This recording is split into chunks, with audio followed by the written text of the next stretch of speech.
Honorable Malema.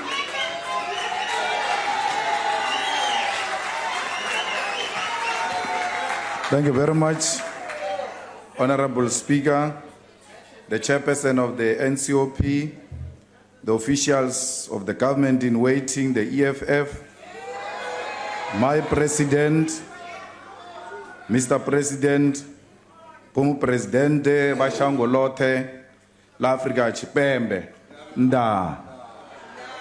We thank the judiciary, we thank the South African media, we thank the NGOs and all opposition parties and the people of South Africa for defeating the monster that was created by the ruling party.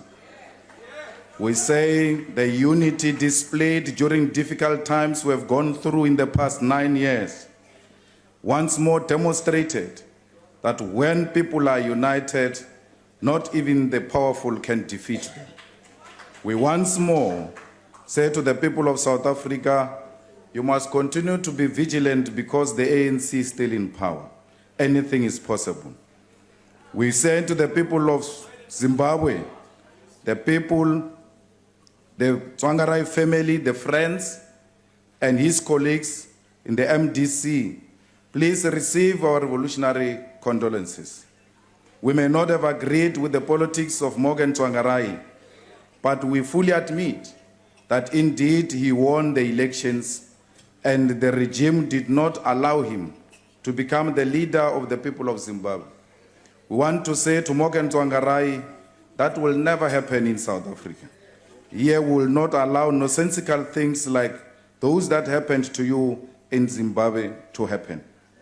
We're saying to the people of South Africa, we must learn from the mistakes of Zimbabwe and in honor of Morgan Tsvangirai, not allow those who are in power to want to stay in power even when the will of the people indicate otherwise. President, I want to take this opportunity to congratulate you because when they elected you in this illegitimate parliament, I was not here. But the majority of this parliament have agreed that they must proceed business as usual. I want to state very clear on behalf of the EFF that we are willing to give you a chance as a President of the Republic of South Africa, as head of state and government. We only give you a chance because you have not been personally found guilty of being a constitutional delinquent. Because we do not entertain delinquents. We deal with delinquents decisively, like we did before. It is very easy for a country to degenerate if you allow individuals to become constitutional delinquents. President, we want to say to you that you are not a king. You are a leader of the people. And therefore, you must never expect a treatment of a king. You must be a leader. You must welcome those who criticize you and always defend the right of those who disagree with you to disagree with you. You must not abuse your power because you think you are powerful like that. Comrade President, we listened to you when you were speaking because it was the right thing to do. We give you a chance to explain your plans. But the reality is that, President, you are not having any plan. That's why you came here and told us of job summits, because you are still going to look for plans out of the job summits. That's why you came here and told us about the issues of social sector summits, because there's no plan. You came here and told us about investment conference, because there's no plan. You told us about youth summit, because you have got no clear plan on how you're going to resolve a thorny issue of youth unemployment. President, you have no plan in dealing with collection of tax because SARS has collapsed. That's why you have called for the Commission of Inquiry into Tax Affairs. President, we are saying to you, you're doing all of this because you know that you will be a president for 12 months.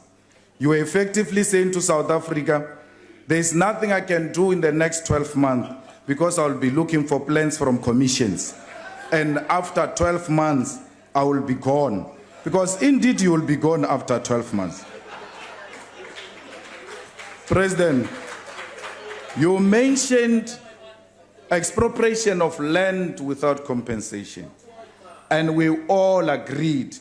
Actually, that was the highest applaud you got. I heard the leader of the opposition saying something else.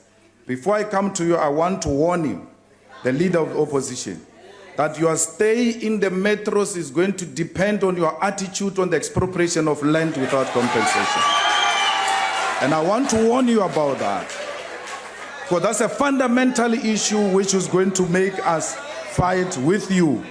Because anyone opposed to expropriation of land without compensation is the enemy of our people, and such a person will be dealt with.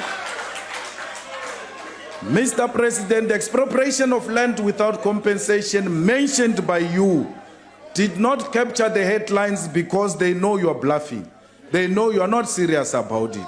Anybody who is worried about investment in South Africa would have been worried when we mentioned the expropriation of land without compensation. But you told them, I'm just passing time. Don't worry, I'm silencing my opponents in the ANC.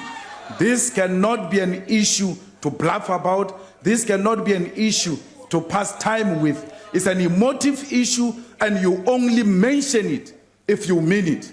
It's not a matter that you can go around joking about it. There are no conditions attached to expropriation of land without compensation, because when they took our land, they never attached any condition.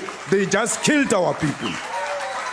I don't understand, Mr. President, why would you have Faith Mutambi as a minister and not have Toko Didiza as a minister? What justification is that? Any normal person in power makes Faith Mutambi a minister and leave out a person like Toko Didiza. You removed the ESCOM people because of allegations. You didn't waste time. You waste time to remove your own colleagues here. The reason why you jumped that line of saying you are going to arrest people is because when you spoke about corruption and arresting corrupt people, we kept on saying ACE. And you wanted to save ACE's face by jumping that line. Why? Because you are continuing to protect your own. Don't protect those who are implicated in corruption. All of them who are going to be frequenting state capture inquiry, they must be released so that they can have time to prepare for state capture inquiry. Thank you very much.